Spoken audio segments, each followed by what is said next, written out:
उत्तर प्रदेशात लखनौ इथे माजी पंतप्रधान अटल बिहारी वाजपेयी यांच्या सन्मानार्थ उभारलेल्या राष्ट्रप्रेरणा स्थळाचं आज पंतप्रधान नरेंद्र मोदी करणार उद्घाटन. वाजपेयी यांच्या जयंतीदिनी करणार अभिवादन. माजी पंतप्रधान अटल बिहारी वाजपेयी यांच्या जयंतीदिनी सुशासन दिनानिमित्त देशभरात विविध कार्यक्रमांचं आयोजन. अरवली पर्वतरांगांमध्ये खाणकामाचं नवं कुठलंही कंत्राट दिलं जाऊ नये. केंद्र सरकारचे सर्व संबंधित राज्यांना निर्देश. नव्या खाणकामांवर संपूर्ण बंदी. नगरपरिषदा आणि पंचायतींच्या अध्यक्षांना सदस्यत्व आणि मताचा अधिकार देण्यासाठी कायद्यामध्ये सुधारणेला राज्य मंत्रिमंडळाची मंजुरी.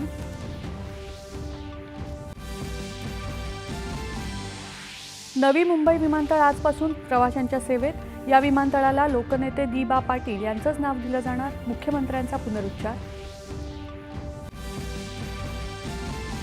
महानगरपालिका आणि जिल्हा परिषद निवडणुकांसाठी काँग्रेस आणि राष्ट्रीय समाज पक्ष रासप आघाडीची घोषणा.